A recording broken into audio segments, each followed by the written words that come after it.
दिल्ली के रोहिणी में कल जो धमाका हुआ उसकी गुत्थी अभी तक सुलझ नहीं पाई है। करीब 33 घंटे होने को आए हैं, जांच पूरे जोरों पर जारी है, लेकिन अभी तक ये साफ नहीं हो पाया कि धमाका हुआ कैसे, किसने किया और इसके किसके इशारे पर किया गया। कल सुबह करीब 7:45 बजे रोहिणी के प्रशांत विहार इलाके में सीआरपीएफ स्कूल के पास धमाका हुआ था। हालांकि धमाके में कोई घायल नहीं हुआ, लेकिन धमाके की वजह से दीवार, आसपास की कुछ दुकानें और कुछ गाड़ियों को नुकसान हुआ है।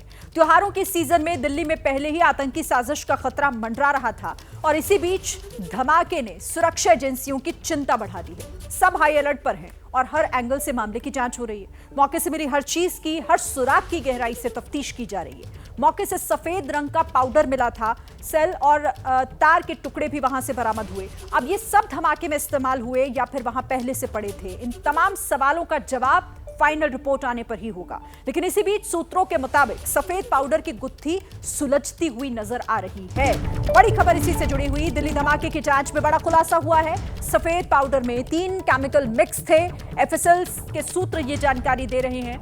बम में 3 केमिकल का इस्तेमाल हुआ है। तो जो सफेद पाउडर मौके से बरामद हुआ उसकी जांच एफएसएल कर रही थी और इसी को लेकर ये बड़ा खुलासा सूत्रों के हवाले से। और क्या इस पर डिटेल्स हमारे पास हैं, हमारे संवाददाता वरुण जैन हमें बताएंगे। वरुण,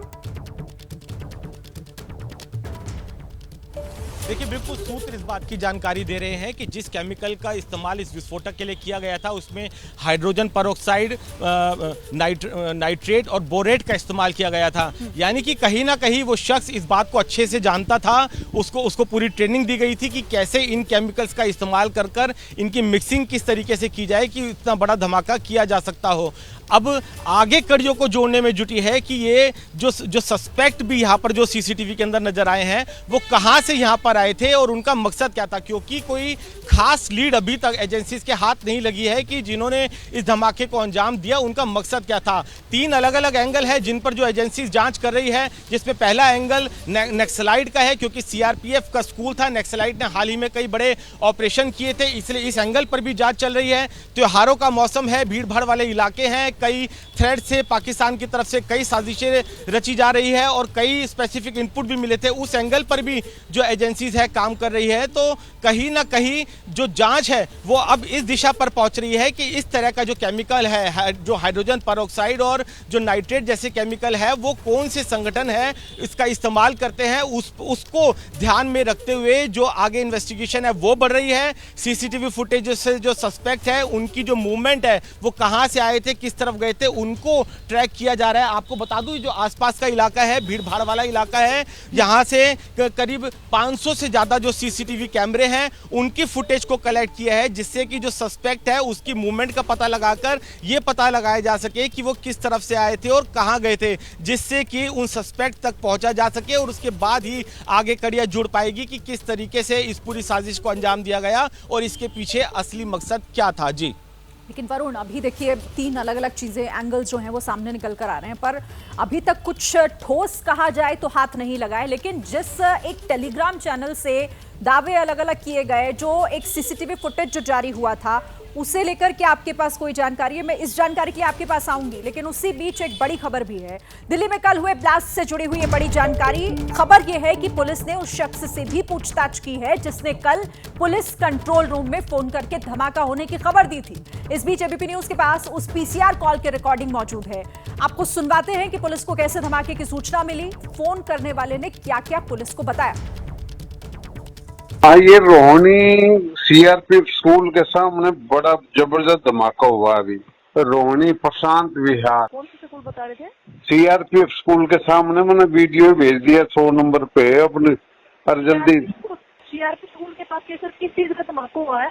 मैंने के बेरा मैं तो अपने घर आऊँ, बहुत जोर का धमाका हुआ, धुआं उठा है। आवाज सुनाई दी है आपको? हाँ, आवाज सुनाई दी, धमाका की आवाज बड़ा जबरदस्त और बहुत ज्यादा धुआं है। ठीक है जी। प्रशांत विहार थाना लगता है, जल्दी भेजो, कोई बिलासपुर तो जरूर हो। ठीक है, धन्यवाद। तो देखिए, पुलिस को जिस शख्स ने खबर दी थी, क्या कुछ बताया उसने, जानकारी क्या दी, वो आपने सुना। देखिए, धमाके की आवाज सुनने और धुएं का गुबार देखने के बाद दिल्ली पुलिस को सबसे पहले फोन करने वाले व्यक्ति का नाम नरेश कादियान बताया जा रहा है। उन्होंने एनएसजी से भी सारी जानकारी शेयर की है और एबीपी न्यूज से खास बातचीत में बताया कि धमाका कितना तेज था और जब धमाका हुआ तो कैसा मंजर था। रविवार को ब्लास्ट होने के बाद जिस शख्स ने दिल्ली पुलिस को कॉल किया था वो इस वक्त हमारे साथ मौजूद है, नरेश कादियान जी, जो कि रोहिणी में रहते हैं। सर, कितने बजे की घटना थी, क्या आपको आवाज़ सुनाई दी? ये 7:30 बजे के आसपास की घटना है। सीआरपीएफ ग्राउंड के सामने दीवार के पास एक धमाका हुआ बड़े जोर का, और इस खिड़की में मेरी में भी कंपन आया। पक्षी बहुत ज़्यादा उड़े, उस समय 20-25 पक्षी पेड़ पे बैठे थे, सारे उड़े। उड़ने के बाद जो धमाका जोर का था और धुआं उठा, इतना ज़बरदस्त गुब्बार था धुएं का, तो मैं समझ गया भाई बम ब्लास्ट है। तो मैंने रिकॉर्डिंग करनी शुरू कर दी कि मौके की रिकॉर्डिंग किसी के पास नहीं होती। तो मैंने वो रिकॉर्डिंग करके 112 पे मैंने कॉल की, तो उसको फ़ोन रखते ही मेरे पास कॉल आई पुलिस कंट्रोल रूम से कि वहाँ हमारी टीम अभी पहुँच रही है, कोई आदमी मरा तो नहीं। अभी मैं उड़े मौके पे नहीं हूँ, मैं तो बैक साइड पे हूँ। वीडियो बना के मैंने उनको भेज दिया। फिर वो जो गुड़गांव में मानेसर में है एनएसजी, फिर वहाँ से मेरे को टेलीफोन आता है, कंट्रोल रूम दूसरी जगह से आता है, फायर ब्रिगेड से फ़ोन आया, तो उनको सबको मैंने वीडियो बना के दे दिया। और मैं साधुवाद दूंगा, पुलिस ने पोजीशन कंट्रोल कर ली। यानी कि धमाके की आवाज़ बहुत ज़्यादा तेज़ थी। ज़बरदस्त। मैं 50 साल का मेरा एक्टिविज्म का जीवन है और स्काउटिंग में मैं रहा हूँ, तो मैं समझता हूँ। और एनसीसी में मैं फायर फूरी में करता हूँ, 2 हथियार मेरे पास भी हैं ऑल इंडिया के लाइसेंस के साथ, तो मेरे को मालूम है। एनएसजी से कॉल आपके पास कब आया था? उसी टाइम आ गया था, उसके कुछ देर बाद आया था? 7 मिनट के बाद आया एनएसजी से। क्यों? दिल्ली पुलिस ने तुरंत कार्रवाई करते हुए कोऑर्डिनेट सबसे कर लिया, फिर उनके टेलीफोन एक के ऊपर एक आए। तो नरेश कादियान ने बताया कि उन्होंने पहले किस तरीके से पुलिस को सूचना दी और क्या क्या कुछ उनकी तरफ से किया गया, लेकिन अब पुलिस इस मामले में क्या कर रही है, वरुण आप हमें बताइएगा, क्योंकि 36 घंटे होने के बाद भी पुलिस के पास अभी तक कोई ऐसी लीड उनको नहीं मिल पाई है जो इस केस में आगे बढ़ती हुई दिखाई दे। चुनौतियां कई हैं, कैसे पूरा करेगी पुलिस इसे, जो जांच एजेंसियां जुटी हैं?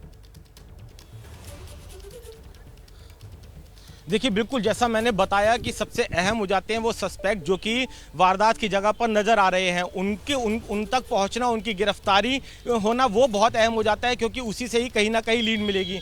आसपास के इलाके के 500 से ज़्यादा सीसीटीवी फुटेज की जो सीसीटीवी फुटेज है वो पुलिस ने अपने हाथ में ली है। जो इलाके का जो मोबाइल टावर से जो डेटा है, करीब 10,000 से ज़्यादा जो नंबर है जो उस दौरान करीब 24 घंटे के दौरान यहाँ पर एक्टिव थे, वो जो डाटा है, डंप डाटा है, उसको हासिल किया है। और उसके बाद ही अब जो नंबर्स हैं उनका पता लगाया जा रहा है कि कौन से नंबर यहाँ पर जो जब सस्पेक्ट की मूवमेंट यहाँ पर नज़र आ रही है, कौन से नंबर एक्टिव थे, वो कहाँ उन नंबरों के जरिए किसके संपर्क में थे। ये ऐसी कई चीज़ें हैं जो लीड देने में एजेंसीज को कहीं ना कहीं कामयाबी हासिल दिला सकती है। और साथ ही जो केमिकल अब इस ब्लास्ट के अंदर इस्तेमाल हुआ है, जिसकी रिपोर्ट जो फॉरेंसिक टीम की मदद से पुलिस के एजेंसीज के हाथ लगी है, उन केमिकल्स को कौन से ऑपरेटिव, कौन से संगठन इस्तेमाल करते हैं, उनके जरिए जो एजेंसीज है कहीं ना कहीं आरोपियों तक, उन संगठन तक पहुंचने की कोशिश कर रही है। लेकिन जैसा मैंने बताया, अभी तक कुछ खास हाथ नहीं लगा है, क्योंकि जो जांच है वो उसमें 3 एंगल पुलिस के सामने आ रहे हैं। आपने देखा जिस तरीके से धमाका हुआ था, उसके अंदर ना ही किसी कील, ना ही किसी तरह का कांच और ना ही बॉल बेरिंग का इस्तेमाल किया गया था। तो कहीं ना कहीं ये भी साफ होता जा रहा है कि एक मैसेज देने की कोशिश थी। अगर मैसेज देना भी था तो फिर उन्होंने सीआरपीएफ को क्यों चुना? तो क्या कहीं ना कहीं सीआरपीएफ के स्कूल की बाउंड्री पर रखने का मकसद एक सीआरपीएफ को मैसेज देना था? तो क्या इसका जो कनेक्शन है नक्सलाइट जो संगठन है, जो आतंकी संगठन है, वहां पर जाकर कनेक्ट होता है? ये ऐसी कई लीड्स है जिनके ऊपर अलग अलग टीमें काम कर रही है, एनआईए काम कर रही है, स्पेशल सेल काम कर रही है, और जो दूसरी एजेंसीज है, सीआरपीएफ के जो एक्सपर्ट्स हैं वो भी इस पर काम कर रहे हैं। तो उम्मीद ये की जा रही है कि और 24 घंटे के अंदर कुछ कामयाबी हासिल लग सकती है। लेकिन फिलहाल अभी 3-4 ऐसे ये जो एंगल है अलग अलग, इसी के ऊपर पुलिस की जो इन्वेस्टिगेशन है वो आगे चल रही है। जी अच्छा, ये बताइएगा वरुण कि क्या इस मामले में कुछ लोगों तक भी पहुंची है जांच एजेंसीज? कुछ लोगों को क्या हिरासत में लेकर उनसे पूछताछ करने की तैयारी हो रही है? आसपास के लोगों से पूछताछ हो रही हो? देखिए, बिल्कुल आसपास के लोगों से पूछताछ की है, उन लोगों के भी बयान दर्ज किए हैं जिन्होंने पीसीआर को कॉल की थी, उन लोगों के भी बयान दर्ज किए हैं जिन्होंने धमाका होने के तुरंत बाद यहाँ पर वीडियो बनाया। इतना ही नहीं, कुछ ऐसे जो सस्पेक्टेड नंबर है जो आसपास एक्टिव थे उनको भी पुलिस ने कांटेक्ट किया है, लेकिन अभी तक जीरो इन कर किसी पर्टिकुलर सस्पेक्ट तक एजेंसीज पहुंची हो वो अभी तक साफ नहीं हो पाया है। ना ही एजेंसीज की तरफ से ये बात खुलकर कही गई है, लेकिन जो अलग अलग एंगल्स है उन पर भी जांच चल रही है और जो जो जो टावर है यहाँ की मोबाइल टावर उनके जरिए जो सस्पेक्टेड नंबर है उनकी स्क्रूटनी की जा रही है। सूत्र इस बात की जानकारी दे रहे हैं क्योंकि करीब 10,000 से ज़्यादा जो नंबर थे वो एक्टिव थे। अगर आप देखें पास में जो मार्केट है बहुत ही ज़्यादा यहाँ पर रश रहता है, त्योहारों के दिन थे, ऐसे में जो नंबर्स है जो कि स्पॉट पर एक्टिव थे पिछले 24 घंटे के अंदर उनकी संख्या बहुत ज़्यादा है, तो उनको स्क्रूटनी करना और उसके बाद एक एक नंबर को जीरो इन कर किसी सस्पेक्ट तक पहुंचना उसमें थोड़ा समय लग सकता है। यही वजह है कि 24 घंटे से ज़्यादा बीत जाने के बाद भी जो एजेंसीज है अभी पर्टिकुलर किसी सस्पेक्ट तक नहीं पहुंच पाई है। सीसीटीवी कैमरे से जो मदद मिल रही है उनकी मूवमेंट को जरूर ट्रैक करते हुए आसपास के 1-1.5 किलोमीटर के दायरे तक जरूर एजेंसीज पहुंची है, लेकिन कोई ठोस सुराग या किसी की गिरफ्तारी या किसी को हिरासत में लेने की बात कहे तो वो अभी तक एजेंसीज की तरफ से नहीं किया गया है। ठीक है भाई। जी।